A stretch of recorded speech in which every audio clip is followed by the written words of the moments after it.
Hey scrappers, if you're looking to figure out what materials you should sell this week or hold this week, now is the time to do it. Our weekly report is going to give you that information, up-to-date market news, pricing. Let's get right into it and we'll talk about it inside.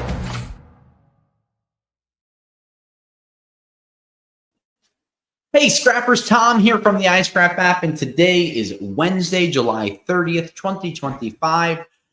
We're coming to you live 1 p.m. Eastern, so if you do have any questions for us, please ask away. First and foremost, I'd like to wish my dad a very happy birthday. He's probably not watching this, but he's the reason that I'm in the scrap industry and my sister's in the scrap industry, so happy birthday, Dad. So we're going to throw some questions up, but first and foremost, don't forget to subscribe to our YouTube page, like a bunch of our videos, and let us know if there's anything that we can do to help you make more money on your scrap or learn about the markets more. We love this industry, so please let us know by all means. But we want to talk about a few things that we have been talking about over the last few weeks. We've had a lot of comments coming in, so I'm just going to read this real quick. Please elaborate on what you talked about last week with the widening spread versus a higher margin. Why did prices not increase at many yards? Shouldn't spread and margin be the same thing? So yes, first and foremost, spread, margin, two different words, meaning the same thing in this case. And let me give you a basic idea, and we're going to bring up some copper prices just to illustrate the problems that we're having. First, we're going to bring up the U.S. COMEX copper price, which is currently trading at $5.58 a pound. What does that mean? That means in the United States, if you wanted to buy new copper from a copper mill, their beginning price indicator is going to be at $5.58, and it's really going to be more like $7 or $8 because of their production costs. Now, Tom, I see it's $5.58, but I don't see any scrap yards that have bare bright at $5 per pound. Why is that? Okay. Well, let's look at the international copper price for a second. The international copper price was trading at $4.39 per pound. So when we pull up the international price and then we compare it to the U.S. domestic price, we have a $1.19 difference. So does that mean that the copper in the United States is more valuable than same scrap copper in another country?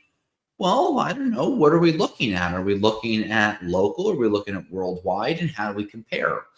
Because what we have right now is a copper tariff.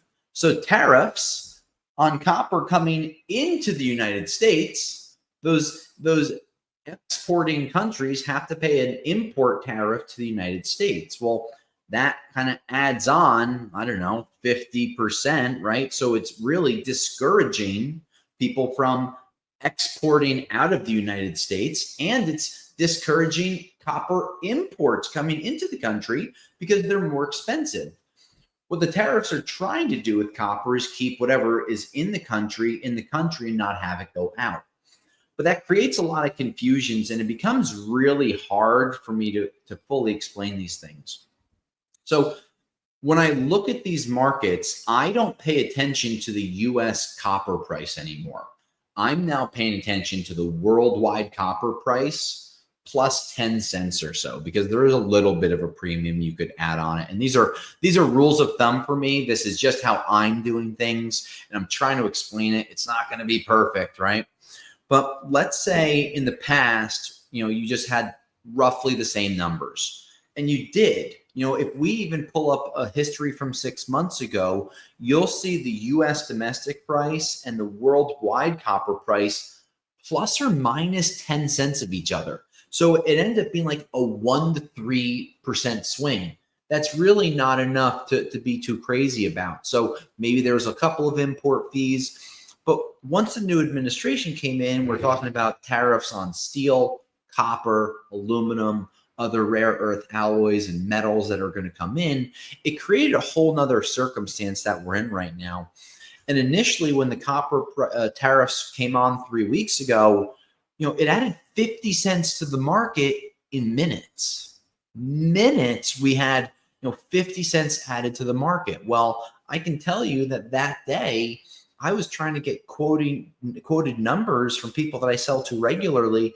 No one was quoting me that day, because if they don't have somewhere to sell that material to at 50 cents more a pound, then they're not going to pay me 50 cents more.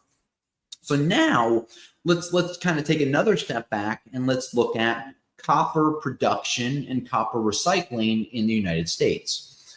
The United States has a bunch of copper mills. They're all over the country, but they can only produce so much new copper every day, week, month, or year.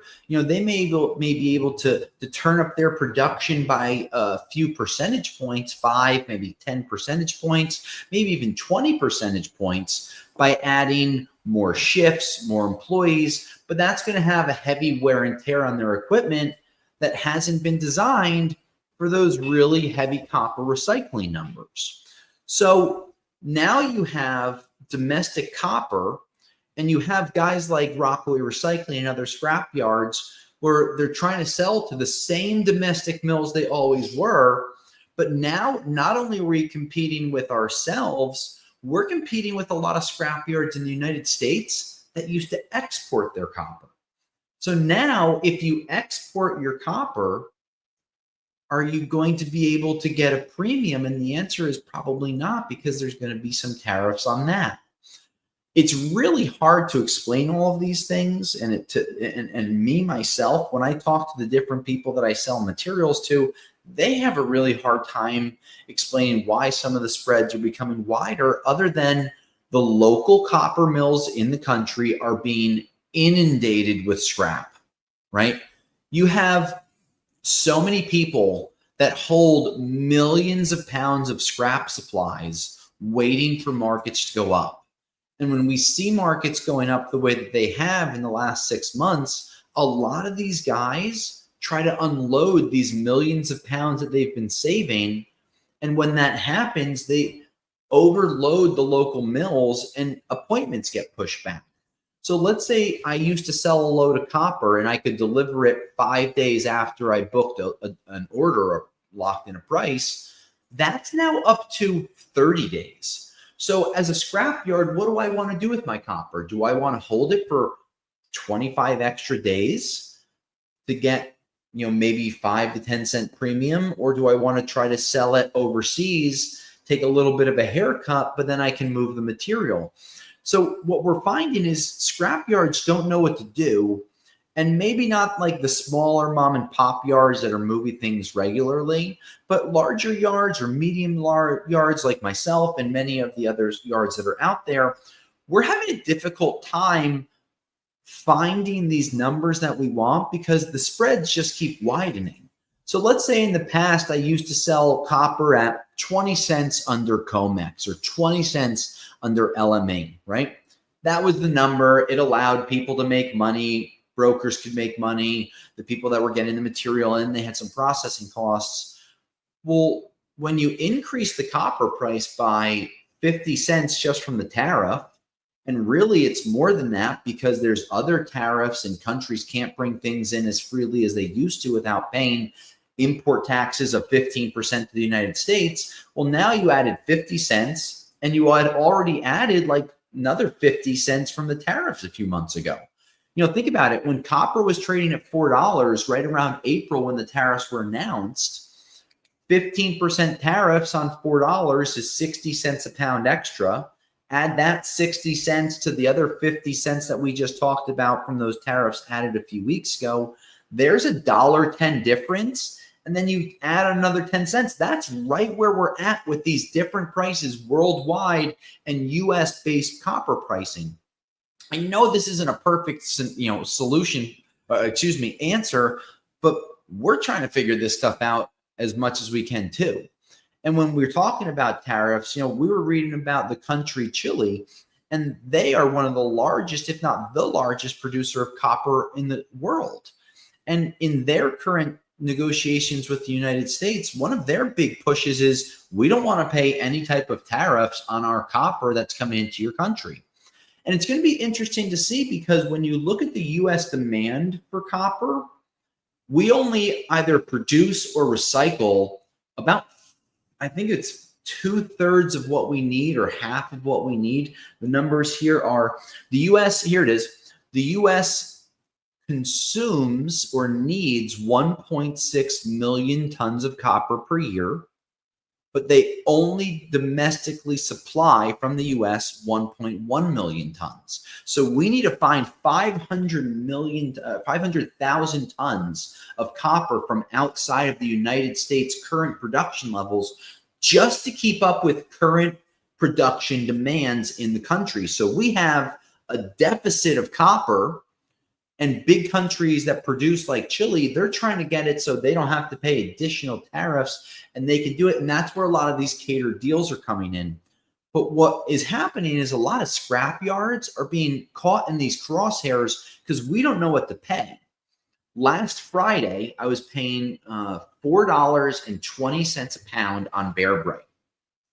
I got a notification Friday afternoon that without any announcements over the weekend, my spreads were going to be widened by 10 more cents. So I immediately knew that on Monday, the existing spreads that I had another 10 cents being added on.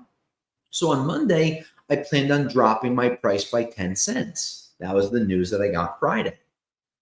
Then on Monday, copper prices went down 20 cents, partly because of the US and European Union trade deal that was announced. So instead of lowering from 420 to 410, I had to go from 420 to 390. And when you have a huge price change like that, and people look at your prices on a Friday and then they come in on a Monday and there's a huge difference, a lot of people think that it's kind of bait and switchy, but we don't have large enough spreads to absorb a lot of these things. And I'm not telling you to feel bad for me or feel bad for any other scrap yards, but we have to sell materials based on the numbers we can sell them at.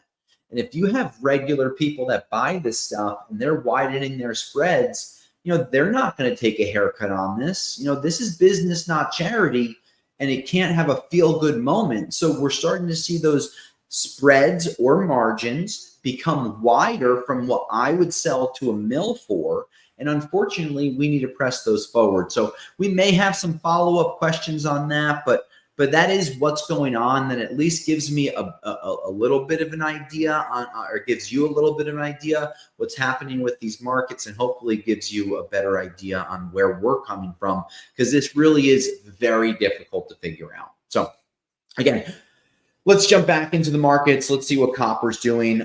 Week over week, copper prices are probably break even, right? A week ago, we saw a bit of a price increase. At one point, we saw copper COMEX prices at $5.92. That was last Thursday. So Thursday it topped out at $5.92. Since then we went back to the $5.60 level that we saw a week ago. So week over week we're slightly even, which is fine, because I've said this dozens of times. We don't want large price swings. We don't want 20, 30, 40 cents per pound to be added on to things. We just want it to be, even Steven, no problems, move forward. So when we look at these numbers right now, you might see larger price discrepancies as you had in the past. We actually had an iScrap customer send us, a user of iScrap send us an email saying, hey, in the past, I always got 35 cents a pound below copper prices for my copper. Now it's widened to $1.65. What's going on? And we tried to explain this to them a little bit, but what happens for years doesn't always remain the status quo. Unfortunately, you have to adjust the goalposts in this scenario, and these goalposts got moved and those spreads got wider. So it's very hard. But if you check the iScrap app and you see other prices that people are getting, at least it'll be able to give you an idea where the markets are. And finding a better price, you may have to just shop some of the scrap yards in your area by using the iScrap app and by using your local prices just to get a better idea on where the markets are. So this is not easy to figure out, that's for sure. So I don't know if that helped or not. Hopefully it did, and it gave you a basic idea on what you need to do and how you need to do it. If you do have more questions, by all means, comment and we'll get you a reply on that. So let's talk about steel pricing because it's really not that great. Steel prices are down another $5 a ton. I don't know what to say here. We just this morning saw another tariff slapped on India because of them buying material from Russia. And now we see India, who's a large exporter of steel, they're going to have problems. Turkey's having problems. Iron ore, there's a gluttony of it. The Chinese are having a hard time unloading a lot of the scrap or the steel production that they have. And I read an article the other day from Metal Miner, and I'm just going to read a direct quote here. Canada has added a 25% tariff on steel from non-U.S. countries containing Chinese origin metal and a 50% tariff on steel that exceeds new quotas from non-FTA countries. The strategy aims to block Chinese steel from entering Canada via third parties, a key shift in enforcement. So what does this mean? Well, for years, the Chinese had so much steel when they needed to, or they had a surplus of it, they could almost flood the market, and the U.S. would buy it, other countries would buy it. But now the U.S. is saying, no, we're not going to buy your steel like we used to because we don't think that the process of how you're doing it is up to our standards. Plus, it's a trade war a little bit, right? So instead of China just saying, all right, we're going to send it to Canada and it's going to work its way into the United States, the Canadians said, no, we're not going to be part of your solution. We're trying to figure out our own problems with the United States on a trade barrier. So now they're trying to stop that kind of back door from steel coming in. And now you see thousands, if not millions of extra tons of steel that are sitting on the sidelines and slowly making their way into the domestic markets. And because we have such heavy import tariffs on steel and aluminum, I don't see anything good for steel anytime soon. Got a question? Mm-hmm. Go for it. Jason said, what would be the first piece of equipment you would buy if you're just starting out looking to get into the scrapping business? A magnet, 100% a magnet, then a file. After that, I would probably get a reciprocating saw, or sawzall as people call it, because the magnet's going to show you the difference between ferrous and non-ferrous. The file is going to help you learn if it's copper or brass, or zinc or aluminum or any of these. And then from there, the reciprocating saw just gives you a really good tool to be able to clean your number one tubing from your number two, your dirty brass from your clean, your dirty ACRs from your clean ones. And we have a lot of videos showing you scrapping advice and equipment that you could use. So Jason, hopefully this helps, but check out some of our other YouTube videos. We have lots of other things on there showing you what tools to use and recommendations on safety equipment, gloves, and other things alike. What about a wire stripper? I wouldn't buy a wire stripper until I had a steady supply of wire coming in, unless you knew that you were going to be doing this for years and it was an investment in the future. I would get used to scrapping first, learning about how to sort and separate local materials, learn how to sort my different wires, because we've read stories where people try to strip, low-grade computer wire and they come up with a whole mess. So I would go with some of the basics first and then buy a more piece of equipment like that. A small granulator, Jason, listen, you need to have a few different things. One, a lot of material to really make it work. I have a few customers at Rockway Recycling that do have smaller granulators, and they would be doing a granulator on things like Cat 5, Cat 6, maybe Romex. But they're electricians or electrical engineers, or they do low voltage installs. So they have a steady supply of scrap to do that. So if you have a steady supply, or you have big jobs coming up, you could make money on smaller granulators. That being said, I have a steady supply of scrap and I don't own a granulator. Not that you have to take my word for it. Plenty of people do, but they are expensive pieces of equipment, not just to buy, but to operate and maintain. So hopefully that helps you, Jason. Let's talk about catalytic converters, because, man, this has been a fun market for catalytic converters for the first time in well over a year. Platinum is almost $1,400 an ounce. At one point, it was just over $1,400 recently. Palladium has gone over $1,300 an ounce. And let's get the horns. Rhodium, for the first time in like a year and a half, has crossed $7,000 an ounce, and that happened this morning. So I was pumped to see that because I was going to be able to share that, and the prices have held. So through RRCats, we're now quoting the highest prices that we've had in about 18 months. So really strong markets for catalytic converters. We just made some videos today talking about different catalytic converters and how to scrap them and what to look for from auto shops, but really strong market, some of the highest national prices we've seen in a while. So if you work with the team at rrcats.com, 10-day price lock, free shipping on OEM catalytic converters. So if you've been hesitant, now may be a great time to do it because we are seeing some of the highest prices in a year and a half. Other markets that we're looking at, let's talk about aluminum. Relatively steady. I mean, down on a trading level by 2% week over week. Super strong demand. I was listening to Whirlpool the other day. Whirlpool, dishwashers and that type of stuff. They don't consume as much aluminum as they do steel, but they see a lot of their metal consumption up as people have been buying more US-based products. So it's going to be interesting to see what happens, to see if automakers start to use more aluminum inside of their cars. If we start to see more production of electronics here in the United States, that could certainly help boost the aluminum demand. But I'm super happy with the aluminum prices. I think our national average for sheet aluminum is in the 52-cent range right now. Rockaway Recycling, we're around 55, 60 cents for sheet. So, strong numbers right now. I don't see much of a downturn coming. The only, kind of caveat I would throw in there is tariffs will matter, and hopefully we'll see some trade barriers knocked down in the coming days, especially as the August 1st deadline approaches, and that should hopefully help increase some aluminum prices. John asks, should I hold my stainless steel? Yes, yes, yes, yes, yes, yes. If you look, John, I think, Virginia, what are we, like 10 months in of advert saying hold stainless? I've been saying to hold stainless for 10 months. My stainless price at Rockaway Recycling for what we pay has hovered between 27 and 33 cents a pound.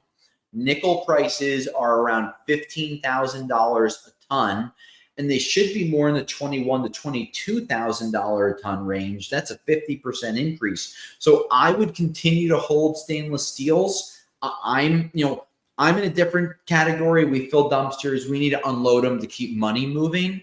But if you work hard at cleaning grills, cleaning sinks, I'd hold your stainless. I think that will be one of the biggest upsides you have, because holding copper, right? 100 pounds of stainless, $30 you would get right now. 100 pounds of copper, let's just say even numbers, $3, you get $300. Now, if you want to hold something, copper could have a higher upswing with 20 to 30 cent price swings. But if you do have the ability to hold on to your stainless, I think there's also going to be that upswing. But it can be bulky, it can be heavy, but I would continue to hold stainless for the foreseeable future until you start to see the numbers on stainless at like 45 cents a pound. I wouldn't go and cash in unless you really need the money. But stainless is a lot of hard work to take things apart to get to clean stainless. Aluminum, you can sometimes just take a reciprocating saw, cut pieces off. Stainless, because it's so much harder, it eats up those blades, it eats up that hardness, and it's really hard to really go from there. So just something to keep in mind. Thank you for the question.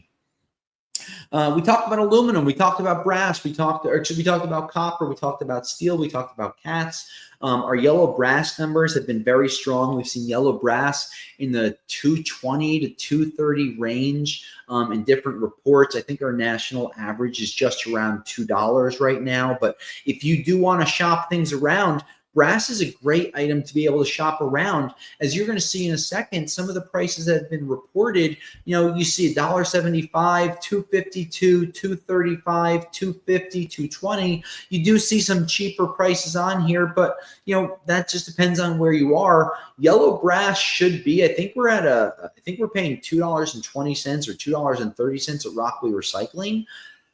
That's kind of where the number should be. You shouldn't sell your clean yellow brass for less than $2 right now. So that's what I would look for.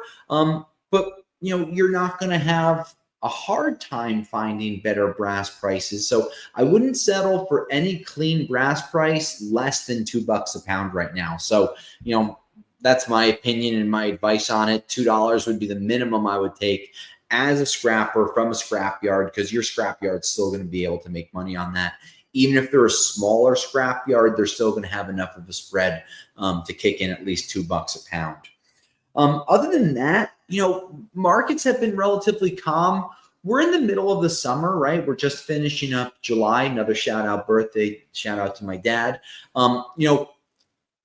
Summer is a lighter trading period. I read something the other day that stocks generally get traded 15 to 20% below regular volumes from September through the end of May. That June, July, August shows lighter volumes. And a lot of that is applied to the markets for commodities as well.